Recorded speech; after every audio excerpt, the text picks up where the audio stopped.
शब बरात मेरे अजीज़ों ये बड़ी बाबरकत और मुक़द्दस रात है।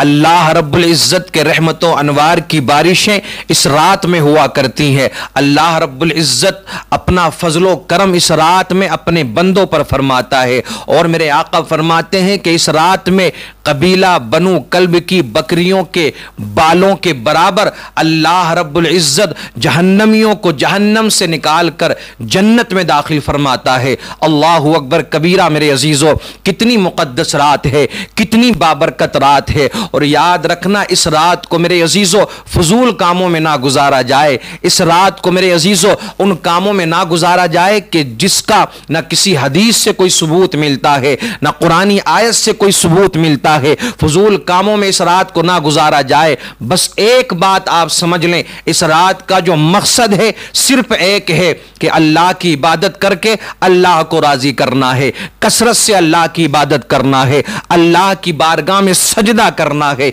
अपनी जमीनों को रब की बारगाह में झुका देना है, कुरान की कसरत से तिलावत करना है, दुरूद पाक की कसरत करना है। सिर्फ यही काम इस रात में करना है। लेकिन याद रखना मेरे अजीजों, इसके अलावा अगर आप कोई काम कर रहे हैं, यानी आप जाग रहे हैं, फजूल आप जाग रहे हैं, पूरी रात आपने ऐसे ही जागते हुए गुजार दी है कि आप एक मस्जिद से दूसरी मस्जिद इधर उधर रास्ते नापते फिर रहे हैं, आप एक मजार से दूसरे मजार, एक जगह से दूसरी जगह, आपने कोई इबादत नहीं की। मजार पर जाना गलत बात नहीं है, लेकिन मेरे अजीजों आपने इस रात के मकसद को नहीं समझा। क्या इसी रात में आपको मजार पर जाना है? आप कोई और दिन मजार पर नहीं जा सकते हैं? आपने इसी रात को क्यों चुना है? यह रात तो मेरे अजीजों अल्लाह की बारगाह में सजदा करके और रोकर गिड़गिड़ाकर अपने गुनाहों से माफी मांगकर मेरे अजीजों अल्लाह को राजी करने वाली रात है। याद रखना इस रात में कोई भी गलत काम ना होने पाए। एक सहाबी आए ना अल्लाह के रसूल की बारगाह में, अर्ज करने लगे, या रसूल अल्लाह अलैहिस्सलातु वत्तस्लीम, अगर मुझे तौबा की तौफीक मिल जाए, मुझे वो रात मिल जाए कि जिसमें अल्लाह तौबा कबूल फरमाता है अपने बंदों की, तो या रसूल अल्लाह अगर मुझे दुआ की तौफीक मिले तो मैं क्या मांगू अल्लाह से?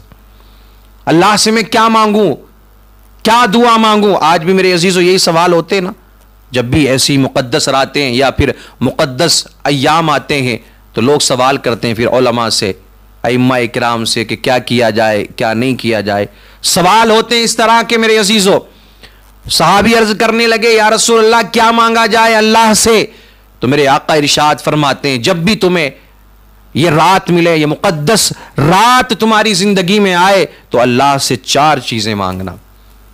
आप भी मेरे अजीजों इस बात पर गौर व फिक्र करने की कोशिश करना। चार चीजें अल्लाह से मांगना। सहाबी अर्ज करते हैं, या रसूल अल्लाह अलैहिस्सलातु वत्तस्लीम, वो चार चीजें कौन सी हैं? आका फरमाते हैं वो चार चीजें ये हैं, सबसे पहले तो अल्लाह से अपने गुनाहों की माफी मांगना। जो भी तुमसे साल भर में या जिंदगी में तुमसे गुनाह हुए हैं, जब भी तुम्हें यह रात मिले ना तो अल्लाह की बारगाह में दुआ करना कि अल्लाह इस रात के सदक़े में मेरे गुनाहों को माफ फरमा दे, इस रात के सदक़े में अल्लाह मेरी तौबा को अपनी बारगाह में कबूल फरमा ले। अल्लाह से उसकी रहमत को मांगना, ये दूसरी दुआ है, ये दूसरी चीज है। तीसरी बात यह है कि अल्लाह से आफियत मांगना। और याद रखना चौथी बात जो है वो ये है, जो चौथी दुआ है, अल्लाह से रिज़्क़ हलाल मांगना। अगर ये चार दुआएं तुम मांगोगे इस रात में तो अल्लाह इस रात के सदक़े में तुम्हारी इन चारों दुआओं को कबूल फरमा लेगा। लेकिन सुनो, आज हो क्या गया है मुआशरे को?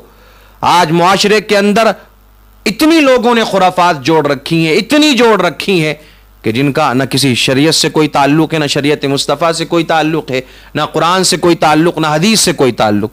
बस अपनी तरफ से रस्म व रिवाज बना लिए। जब भी शाबान का महीना आता है तो लोग फिर बड़े खुश होते हैं कि शब बारात आने वाली है, शब बारात आने वाली, यानी जैसे एक त्यौहार आ रहा है और उसे मनाएंगे ये।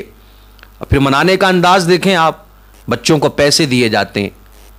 बच्चे तो नादान होते हैं ना, बच्चे कहां जानते हैं, बच्चों को पैसे दिए जाते हैं कि लो ये पटाखे फोड़ो तुम। कुछ होते नौजवान बोले कोई बात नहीं है, बच्चे हैं। याद रखना तुम उनको आतिशबाजी करने के लिए पैसे दे रहे हो, वो नादान हैं, नहीं जानते हैं, लेकिन कब्र में हिसाब तुमको ही देना पड़ेगा। मुझे बताओ शब बारात का और पटाखों का क्या मिलन है, क्या ताल्लुक है? ये कहां से साबित है? अब ये दुकानदार जो लोग हैं ये दुकानें लगाएंगे, पटाखों की स्पेशल दुकानें लगती हैं शब बारात के मौके पर, जैसे दिवाली पर गैर मुस्लिमों में दुकानें लगती हैं ना पटाखों की आतिशबाजी करने के लिए, ऐसी शब बारात के मौके पर कुछ इलाकों में, हर जगह की बात नहीं है, कुछ इलाकों में स्पेशल दुकानें लगाई जाती हैं। मैं ये कहता हूं जो पटाखे बेचने वाला है उसको भी कब्र में हिसाब देना पड़ेगा, और जो फोड़ने वाला है, जो आतिशबाजी करने वाला है, उसको भी कयामत के दिन इसका हिसाब देना पड़ेगा। तुम अपनी कब्रों में आग का इंतजाम कर रहे हो, अपनी कब्र के अंदर तुम ये आग का इंतजाम कर रहे हो, अपने बच्चों को आतिशबाजी करने के लिए जो पैसे दिए जा रहे हैं, आपने मकसद ही नहीं जाना इस रात का। ये कितनी खुशी की बात थी कि अल्लाह ने आपको ये मुकद्दस रातें अता फरमाई, शब बारात है, शब कद्र है, और बहुत सारी मुकद्दस रातें हैं, और बहुत सारे मुकद्दस अय्याम हैं, मुकद्दस दिन हैं, लेकिन तुमने अपनी तरफ से उसमें रस्म व रिवाज ऐड कर लिए, अपनी तरफ से खुराफातें जोड़ ली, अपनी तरफ से बहुत सारी बातें उसके अंदर जोड़कर तुम सवाब से महरूम रह गए। याद रखना कोई और मकसद नहीं है, कोई और बात है ही नहीं इसके ताल्लुक से, सिर्फ एक मकसद है, एक ही बात है जो आपको याद रखना है कि शब बारात आएगी तो हम दूसरी खुराफातों से बचकर मस्जिद में आ जाएंगे और अपने रब की बारगाह में सजदा करेंगे, इबादत करेंगे, कुरान की तिलावत करेंगे, और ये सारे अमल करने के बाद में हम अल्लाह को राजी करेंगे।